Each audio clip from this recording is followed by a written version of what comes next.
Hello everyone, এর আগের ব্লগে কিন্তু আমরা দেখিয়েছি যেদিন মামার বাড়ি গিয়েছিলাম এখানে দুপুরে খাওয়া দাওয়া করছিলাম। তো ইনি তো একা একা খেতে গিয়ে ভীষণ ঝাল লেগে গেছে। তো তারপরে খাওয়া দাওয়া করে একটু বিকালে বিশ্রাম করে সন্ধ্যাবেলায় গিয়েছিলাম মামাদের বাড়ির সামনে একটি মন্দিরে। এখানে মনসামঙ্গল গান হচ্ছিল, সেখানেই সবাই মিলে গিয়েছিলাম। তো দেখো কত লোক। তো ওখানে কিছুক্ষণ থাকার পরে ওখান থেকে কিছু কিনে নিয়ে বাড়ি চলে আসলাম। এই বাদাম গজা, তো সকলে এগুলো খাচ্ছিল আর একটু গল্প টল্প করছিলাম, আড্ডা মারছিলাম। আর আমার এই ননদিনীটাকে দেখো, ও কিন্তু একা একা এখানে আয়নার সামনে দাঁড়িয়ে সেলফি তুলছিল। আমি কিন্তু ভিডিওটা করেছি, ও বুঝতেও পারিনি। তো যাই হোক, তারপর তো রাতে খাওয়া দাওয়া করে শুয়ে পড়েছি। ওই ভিডিও ক্লিপটা নিতে আর আমার মনে নাই, আমি ভুলে গেছি। এটা ছিল পরের দিন সকালবেলা। তো সকালবেলায় ঘুম থেকে উঠে সকলে মিলে এখানে বসে চা খাচ্ছিলাম আর কিন্তু গল্প করছিলাম। তারপরে তো সকালের খাবারে ঘুগনি করা হয়েছিল, মুড়ি দিয়ে খাওয়া হয়েছে। তো তারপরে এখানে দুপুরবেলায় কিন্তু রান্নাবান্না হচ্ছিল। তো এখানে কিন্তু আমি করছিলাম মুগের ডাল আর মোচা। তো আরও কিন্তু রান্নাবান্না হয়েছে, সেগুলো করেছে মামি মাসি, ওরা সবাই মিলে।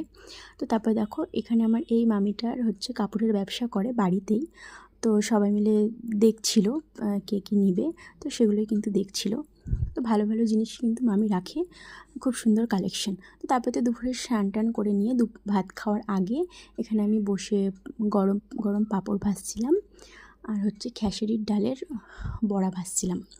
তো পাঁপড় ভাজা দেখে তো এই ম্যাডাম নাচতে নাচতে দৌড়ে চলে আসছে। তোমরা তো এর আগে আমার ভিডিওতে দেখেইছো যে ইনি পাঁপড় ভাজা খেতে কতটা ভালোবাসে। তো দেখো, বলছে আমি দুটো খাবো, তারপরে নিজেও খাবে, আবার হচ্ছে কাকাইয়ের জন্যও নিয়ে যাবে। তো আমি তো বুঝলাম ওরা বাচ্চা, কিন্তু এরা কি, এরা এরা বাচ্চা না চৌবাচ্চা। তো দেখো রীতিমতো কিন্তু কাড়াকাড়ি করছে পাঁপড় ভাজা দেখে। তো যাই হোক, মজা করছিলাম, এরকমই সবাই মজা করে থাকি, বেশ ভালো লাগে কিন্তু। তো তারপরে দেখো, এখানে দুপুরে খেতে বসে পড়েছি সকলে। তো তোমাদের সাথে দুপুরে কী কী রান্নাবান্না হয়েছিল মেনুটা শেয়ার করি। তো ভাত ছিল, মুগের ডাল, পাঁচ তরকারি, মোচা, খেসারির ডালের বড়া, আর ছিল 2 রকম পাঁপড়। তো দেখো সকলের খাওয়া দাওয়া কমপ্লিট হয়ে গেছে, নিজেও খেয়ে নিলাম। আর হ্যাঁ, শেষ পাতে কিন্তু ছিল পায়েস। তো খেয়ে দিয়ে রেডি হয়ে নিয়েছিলাম, আমরা বিকেলে বাড়ি চলে এসেছিলাম। তো দেখো সকলকে টাটা করে বাড়ি চলে আসলাম। তো মাসিরাও কিন্তু বাড়ি গিয়েছিল আমাদের পরে, আমরা আগে এসেছিলাম। তো ওখানে মাসি মামি দাদু সকলে ছিল, সবাইকে টাটা করে বাড়ি চলে আসলাম। তো 2 দিন খুব মজা করলাম। তো আসার দিন একটু মন খারাপ করে, তো আবারও একসাথে হব। এই ননদিনীটার সামনে বিয়ে, সামনে বলতে পুজোর পরে। তো ওর বিয়েতে আবার সবাই একসাথে খুব মজা করব। তো দেখো, এবারে কিন্তু বাড়ি চলে আসলাম। তো এই ছিল ভিডিও।